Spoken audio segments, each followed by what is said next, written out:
Hi, everyone. Welcome to this moment with the Diamond Mothering with Lisa and Caroline.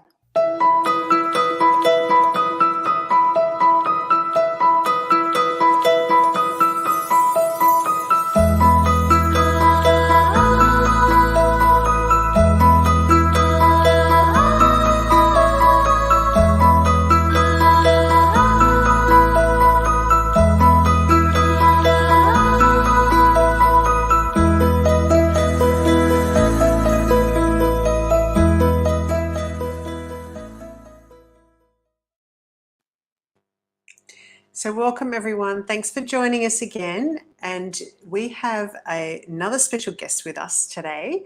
Something that's actually really intrigued me when I met this lady probably about a year and a half ago almost now, I guess.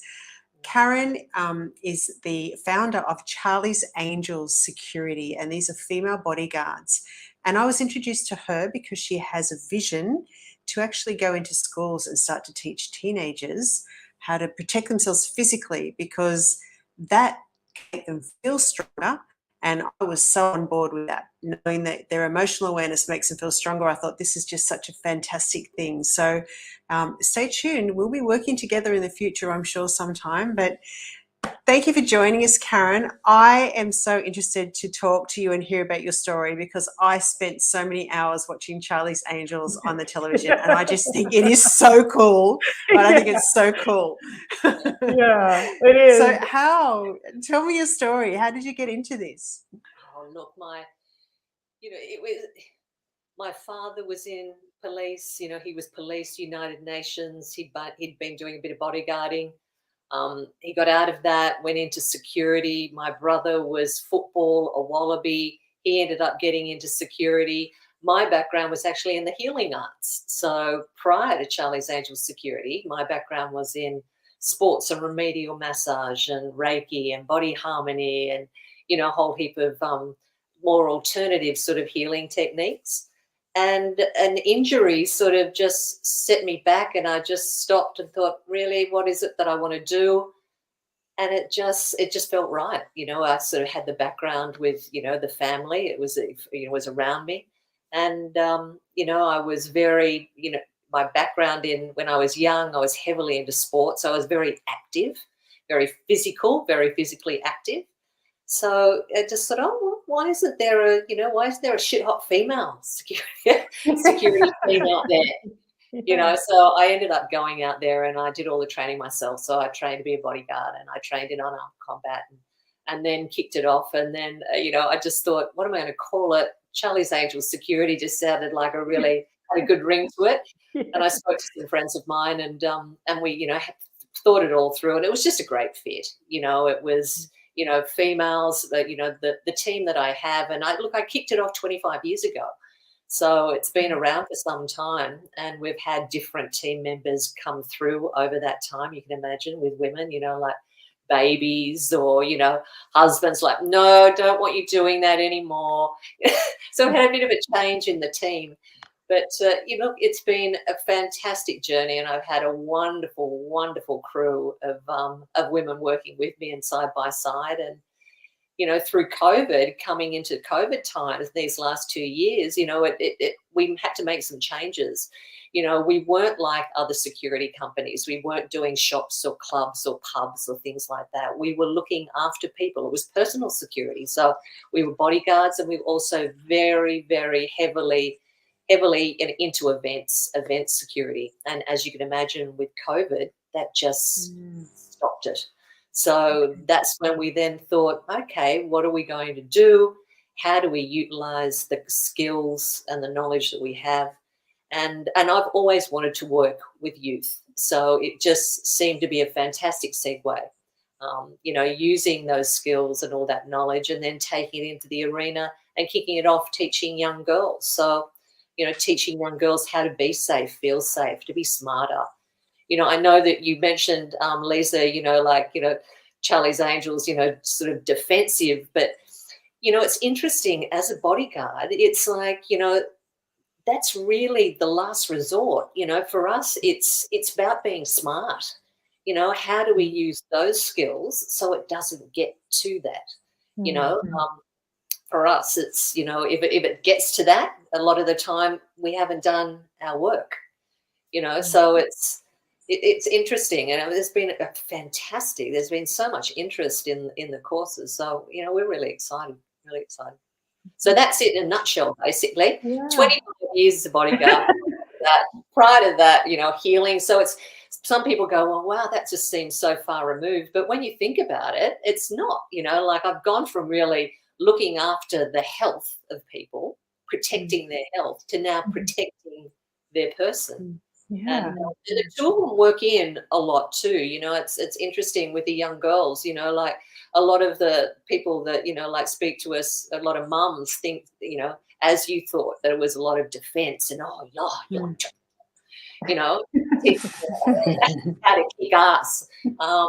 And, you know, look. And I've got this vision of myself, like, you know, you sign up to be a Charlie's Angel security guard, and then you go through this really rigorous training. It's like, you know, and it's like, you know, what you see on the movies, you know, and they turn somebody that's just like this sloth into this fighting machine, you know, and she can just do anything, right? So you're talking like this, and I've just got this, oh, I wonder how she does it. I wonder if it's like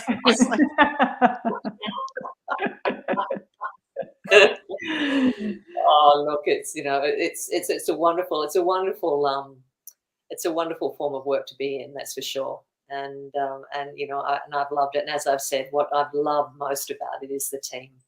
You know, women just can be so, you know, when you find that synergy with, you know, the peeps around you, you know, your team, your friends, you know, it's just wonderful, and it just enhances everything.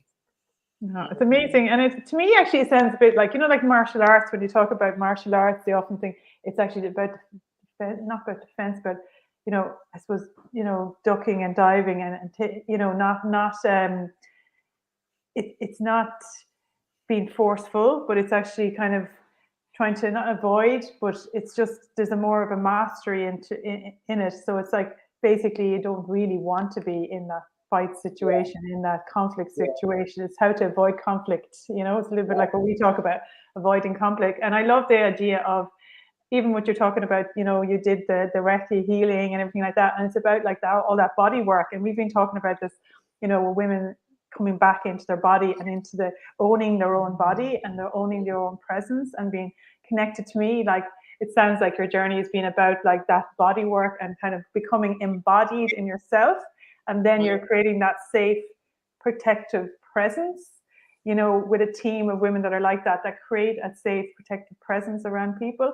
And like, you know, it's like, it is very much kind of an evolution of what you've done, but just to another level, like, you know, kind of thing. And to avoiding conflict. So it's kind of like as if you're creating peace wherever you go, you know, like it's like peace guards, like nearly. And I love the fact that you're going into teenagers and talking about that. And how do you train them, or how do you talk to them, and do you get them to, how do you speak to them about that, about their body, their presence? And, you know, it's not just the training of the body, but maybe is it to do with the mind, or, you know, your perception of yourself? Yeah.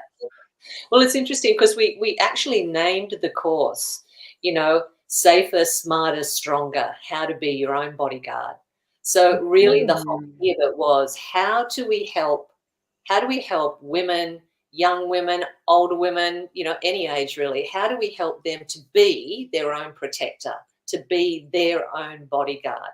Wow. So as a bodyguard, what you learn is that we have, you know, as women, we have wonderful, wonderful skills, you know, and our intuition, you know, is like one of the key things. But with the course, how do we teach the girls, the young girls? We take them through 4 series. There's 4 workshops.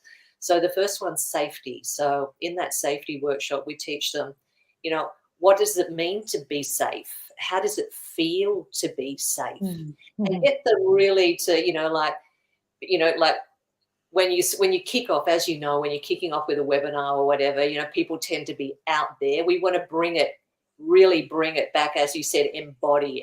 So we want to, you know, like getting them to, you know, think back on times when they didn't feel safe, you know, and why weren't they safe? And, you know, like stories that they've heard, or the situations they've been in, or they've seen other people in safety. So we go through all that safety. What does it mean? How does it feel in our bodies when we feel safe?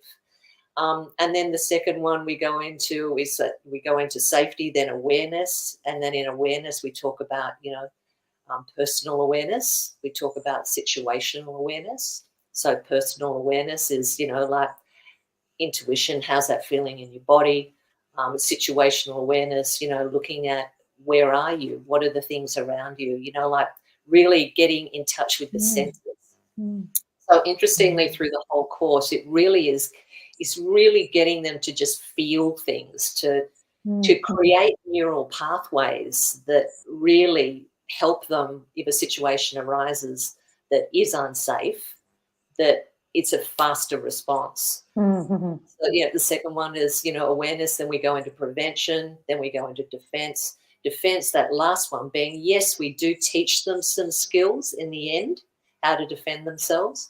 But, like the bottom line is a lot of, to really get a handle on defensive moves and, like martial arts, the different martial arts, they've been learning them for years and years and years to get to, a stage where they can really defend themselves.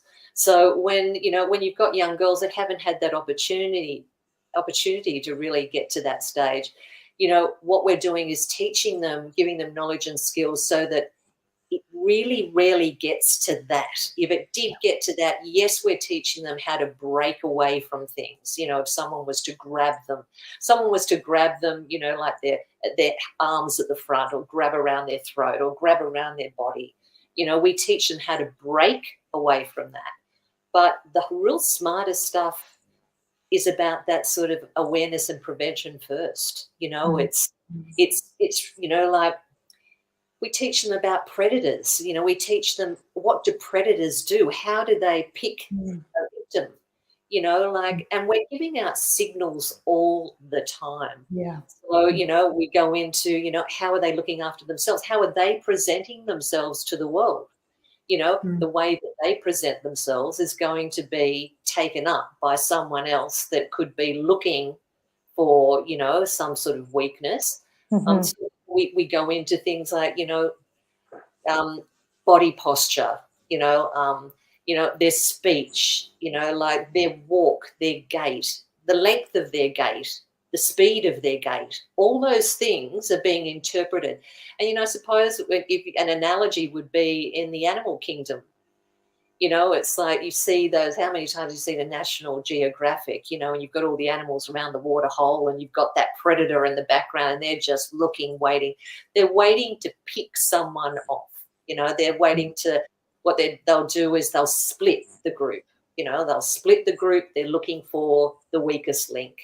So, like, how do you identify what a weakest link is? How do you identify if you're actually presenting to the world that you're the weak link? Yeah. So, and a lot of people just aren't aware. They're really not aware of how, how they're acting, how they're presenting. So it's just like just going through all those little bits of training, and I suppose really with that name, Safer, Smarter, Stronger, Be Your Own Bodyguard, it really is just all the bodyguard training. Yeah. For us, a lot of the time, it's the reconnaissance. Like we're going out, we're going somewhere. We know where we're going. We know how we can get away from there. We know, like if it's a young girl, it's like, okay, where are you going? How are you getting there? How are you getting home? Who have you told where you're going? Who is with you? Have you sort of discussed before you've even got there if something happened or you weren't comfortable? How do you identify that within the group? So we go through things like code words, which we use in bodyguard. Code word or a code, a signal, so that someone else, that you're able to communicate something to one of your team members without necessarily having to divulge, or say something in front of some people that you might feel uncomfortable, or, you're just not safe doing that. So it's just all these little sort of tricks of the trade. It becomes I love that. Actually. It's so affirms a lot of the work I do with women and their emotions, and how when we look at how we're making choices unconsciously that set ourselves up. and we may not be aware of it. It could be because we've had some sort of experience as a child, and so in that sort of area within us, we're a little bit shut down, so we don't see things as reality. And it's like, how am I putting myself in a position to be hurt? You know, what am I doing? And for me, like, that was so empowering when I started to look for how I put myself in a position to be hurt, you know, and that actually listening to myself, feeling empowered enough to listen to myself. With all the women that I've worked with that have had experiences of abuse, every single one of them said they had a gut feeling beforehand, every single one of them. Yeah. And they didn't listen to it. They didn't act on it, you know, because, they felt like they couldn't say something, or they didn't want to go against the person they were with, or, you know, so it's like really bringing the awareness to that, and how, like, what you're doing, like, it's just, prevention is always better than a cure. And really, it is so much more simpler and so much better than trying to undo what happens, because some of those things, they just can't be undone, you know, like, it's just, so that's fantastic. I love it. It's amazing, Karen, and I love the process that you're talking about. Like, you're actually training them to come into the present moment, kind of first. Like, I suppose, you know, your awareness of where you are and who you're with, and, you know, making them more keenly aware of their environment as such. And then I love what you're saying then about kind of changing their neural pathways. So it's really moving them into more of, you know, from the fight or flight, so that they're not going to freeze when they're in a frightful, you know, situation, where they're able to go into their executive functioning and make a decision kind of quickly, and they're training that before that happens. So it's like that they have, if it does happen, they're able to make that decision in the moment, you know. I just love that. Like, I think it's so powerful. And then we've talked about before, Lisa, just even talking about ourselves and how our own evolution, and I talk about how I walk around the world now, how my footsteps sound different, how I move around, my body and my body presence has changed so much in doing my own inner work, that before there's this kind of cultural conditioning that you're to be small, you know, that kind of way, that you're to be kind of nearly not seen, and you're not to have this physical presence in the world as a woman. You know, it's funny, like, it's as like the feminine force being kind of like to be embodied in yourself and your own person as such, that you're owning your own presence as such, rather than being in the head, you know, or up kind of more ethereal, I suppose. You know, so you're having that kind of, like you're saying, the intuition.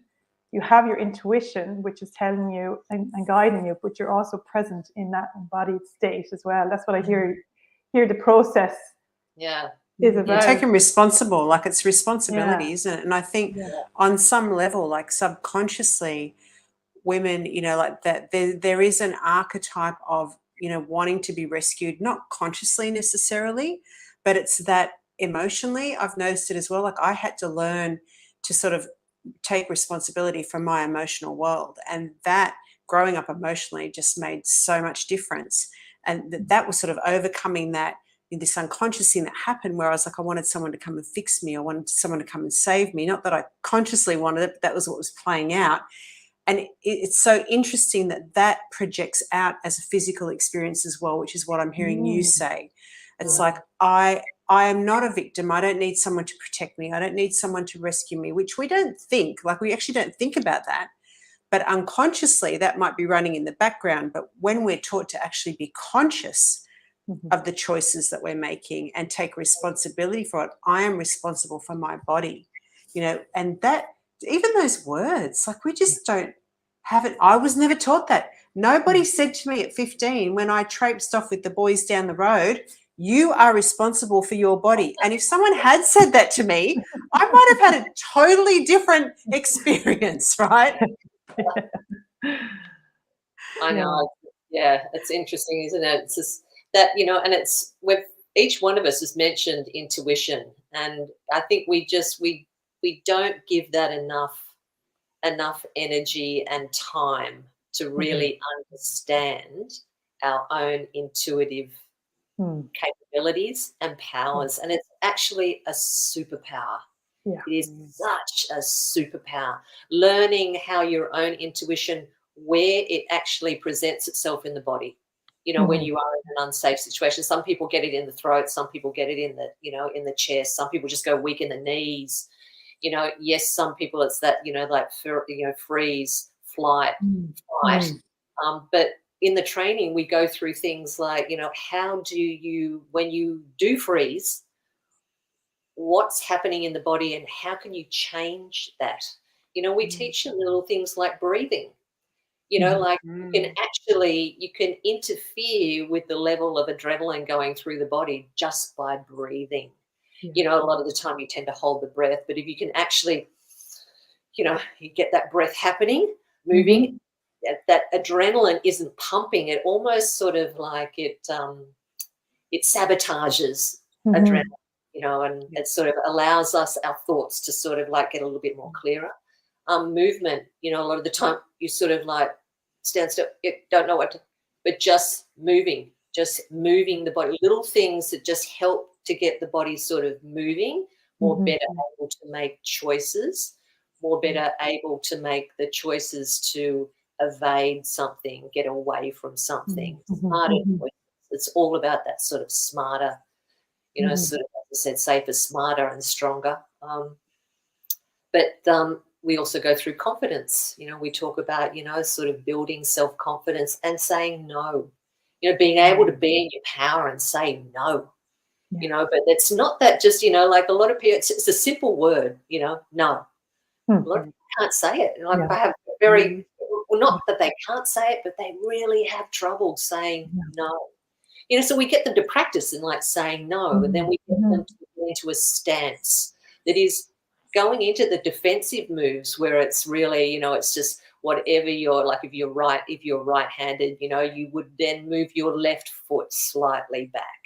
You know, it's sort of like you're moving your legs a little bit apart, your left leg's coming back a little bit now. You're more grounded. You need to ground yourself. So it's breathing. It's, you know, it's that breathing. It's moving a little bit, but it's also grounding the body. And then what we do is we get them to, you know, we take them through exercises of really drawing up energy, you know, like drawing up energy out of, you know, like through the soles of our feet, up through the earth, up through the ground, up, out through the body. And it becomes like this, almost like a force field. We get them to do sort of simple little techniques by, you know, like, and you would have probably done this at different self, you know, sort of personal growth seminars or whatever, where they get you put your hands together, then you sort of put your hands together, close your eyes, and then you bring your hands apart and together and apart and together.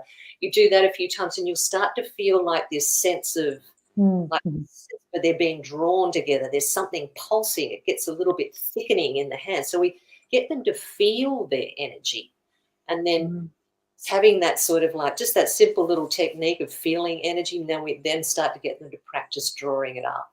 And then that drawing it up and really getting them to say no, but not just no, like a very primal, bringing it up and forcefully getting it out of the body, projecting it, really projecting it. And, you know, like it's amazing when you see, you know, a lot of people have never done that.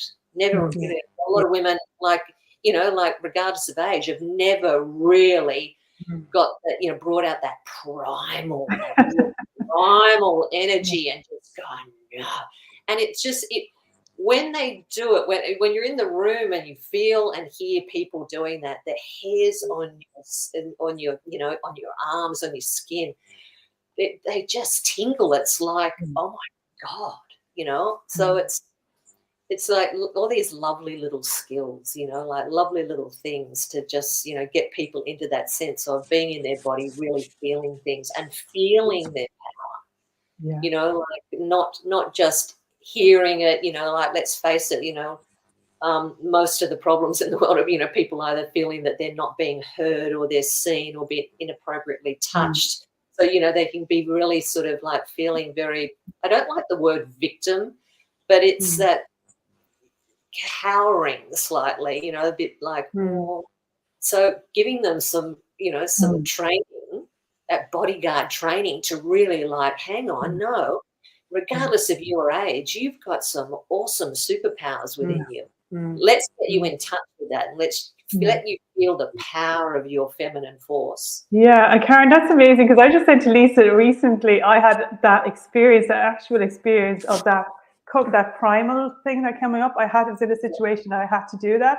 And I said, I felt it. I was saying to Lisa, I felt it kind of rising in me. And then all of a sudden it just came out where I just like this big no. And I just said, I just came from, I was like, where the hell did that come from? Like, and it was this unbelievable energy. And I just went, no, you know, just F off kind of thing. And it was just like, and I went, whoa, she's cool. Like, you know, and it's just, I never felt so like protected in my whole life before. I was like, she is not going to let anyone mess with her, you know? And after that, I was like, whoa, like, it was like as if I can rely on that because I have a bodyguard there who's looking after me. She's there. She's in you. Yeah, and I was like, wow. But it was something I tapped into that I was like, whoa, because it was like somebody just like it was just like crossed the line, and this came from, I don't know where it came from. And I just said the only way I would describe it as like a primal thing was trying to explain to Lisa, but it's so amazing that you've talked about it there because I feel like I hadn't understood even what happened, you know? Yeah, I know. And it really, when it comes up and out, it takes you by surprise. Yeah. If you've never never happened to me ever in my life before, you know? Yeah. But that's maybe because there's so much work that I've been doing, you know, that it's like, it's able to happen now, like in another kind of way. It's amazing. It was, yeah.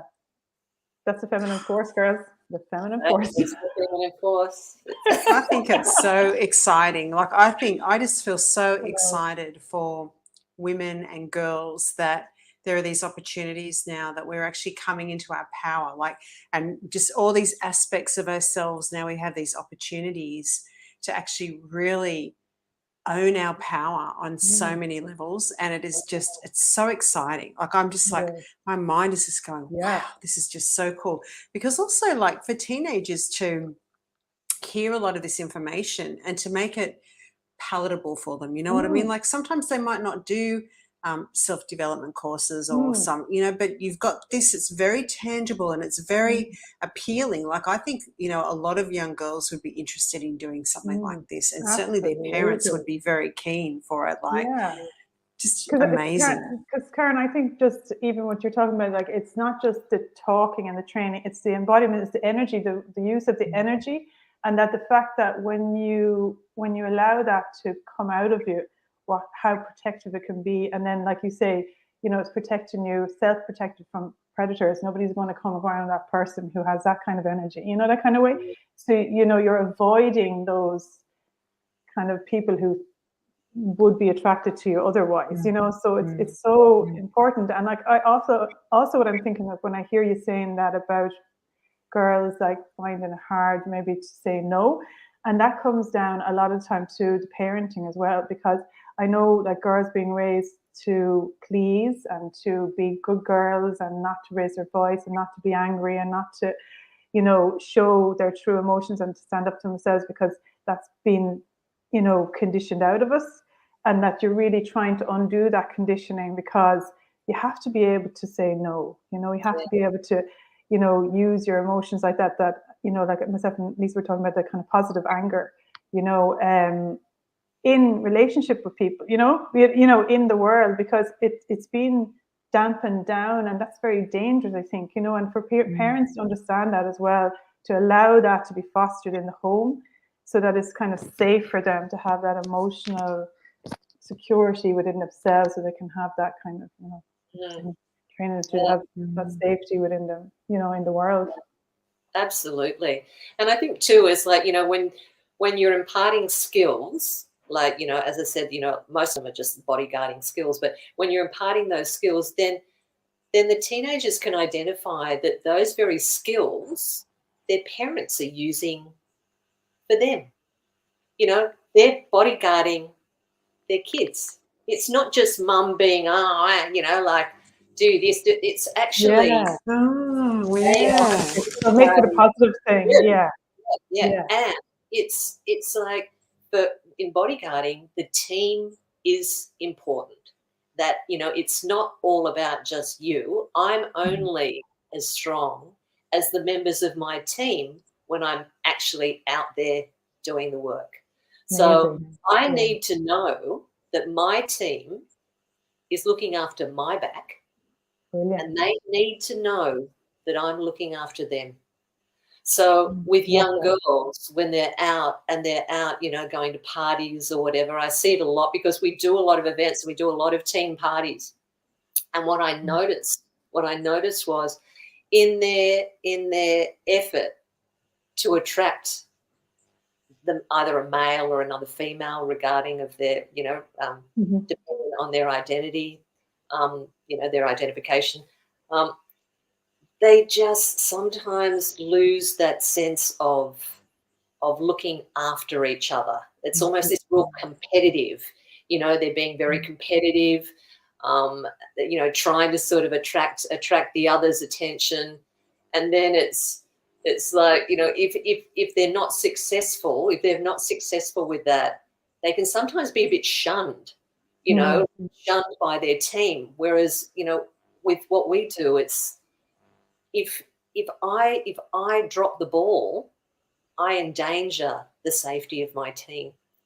And when at a party, that what we try to do is impart to the young girls, it's like the connecting to everyone is really, really important, because there's a safety, like how safe are you?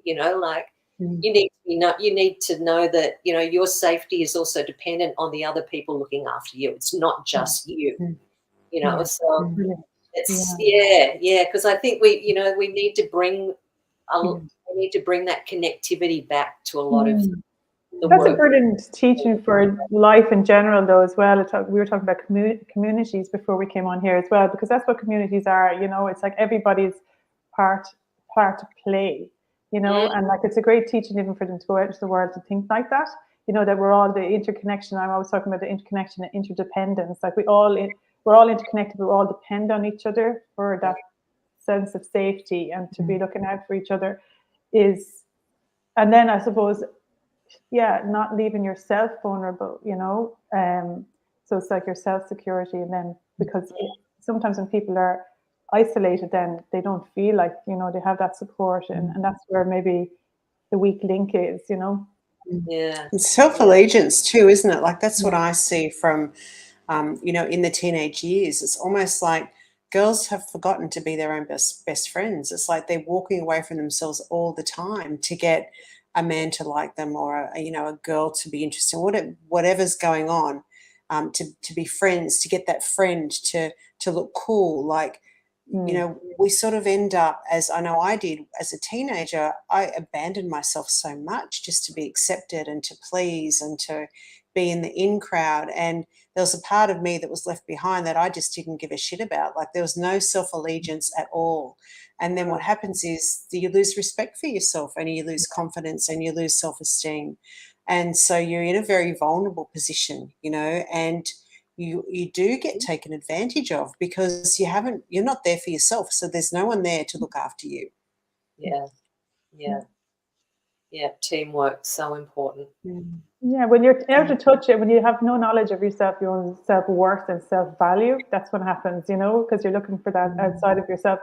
But like, like that, to kind of, when you come back into yourself and value yourself for who you are, then you're not going to have that perception of yourself, I guess, and then also, you value other people. Then once you see your own value, you can see the value in other people in that team, that kind of way. Because it's like, even with my daughter's friends, I love to see them together, like I love taking them places, or like we go for the weekend away sometimes, and I can see like they're like kind of different pieces of a puzzle. Some people are really strong in some areas, and some are stronger in other areas, and you can see why sometimes they all come together as friends. Because sometimes you might say, just a group of friends, but to me, when I look at them, I can see all their characteristics, and I can see where, like, it's like Rubik's cubes. They all have their elements, and you can see how they actually fit together really well, because they all help each other, and they, like, everyone's unique.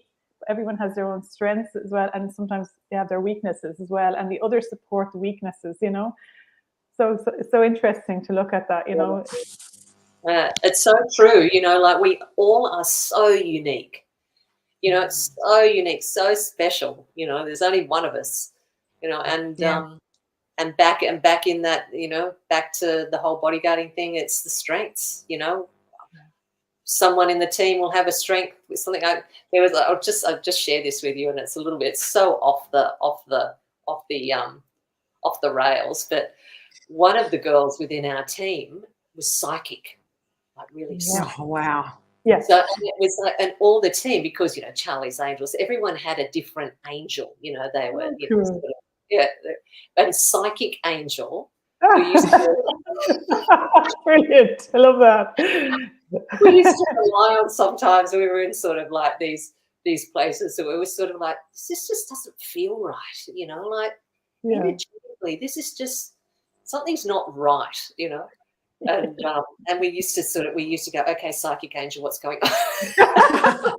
Excellent. That's amazing. I remember we were in this big home, and it was oh my God, it was so old. And psychic angel was said, well, why we're not feeling comfortable in this house at this point in time is because I'm seeing a woman coming down the staircase with a lantern, but she's not actually there. And I'm like, right, okay.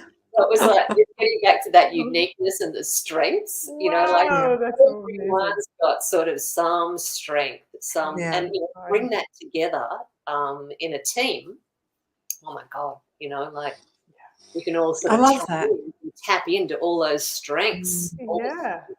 Because how different, part of the default position of most human beings is to look at the flaws in each other, right? And Carol and I have talked a lot about this, like how parents can sometimes get trapped in that we see the flaw in the child and we're not paying attention to any of the beauty. We're just wanting to get rid of that one flaw, and it's like that, just switching that around and looking for those strengths all the time, and how beneficial when we really draw them out and use them and make them this real thing, in the group, Yeah. So Absolutely. amazing. That's fantastic. And actually it's funny because it reminds me of my daughter as well. She's kind of highly perceptive like that, and she's interested in law, and she's interested in, like, she went to on a crime scene and stuff with our transition year students, like in Ireland we have a year where they don't have any exams kind of thing, and they're 16, 17. And like that, I've said, it's amazing that she's drawn to that as well, because she can perceive, she might see all the clues, but she can nearly use her sixth sense as well as seeing the clues and the evidence, but there's also something else there that other people aren't seeing, like it's amazing, yeah. Fantastic. Well, it's very true. We're more than just this, Yeah. Far more. And what age groups do you work with? What age, like, is there certain, in Ireland, I was explaining to Lisa, in transition year, it's 15 to 16 kind of age group that a lot of those kind of programs come into schools in Ireland. In Australia, we've broken it up. 11, 12 to 15, and then 16 to 18. And why we broke that up was we found that the girls tended to hold back a little bit. Like the older girls, if they were in a group where the girls were really young, they sometimes held back about, their own experience.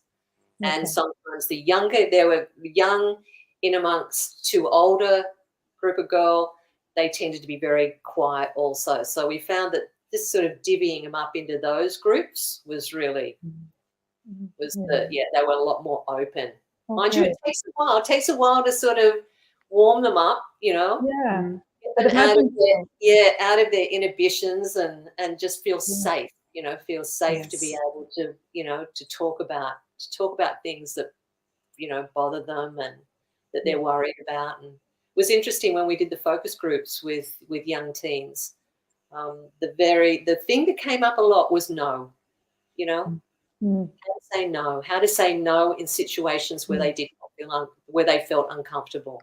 They were asked to do something that they didn't want to do, or they were around seeing friends do things that they just didn't feel right about, but they just didn't know how to say, say something. It was, it was a big thing. That takes confidence, doesn't it? Especially if everybody else. Yeah, and if you're with a group of friends that think it's okay, or and yourself, it's not right. It does take a lot of strength to kind of say no, that's not okay. The kind of way, and it takes a certain type of character to do that, doesn't it? And we just get into, like, in being able to say no, it's just really getting in touch with their superpowers, just it's Yeah. that embodiment of you know, like an energy that's beyond us, but we Yes. encapsulate it. And Yeah.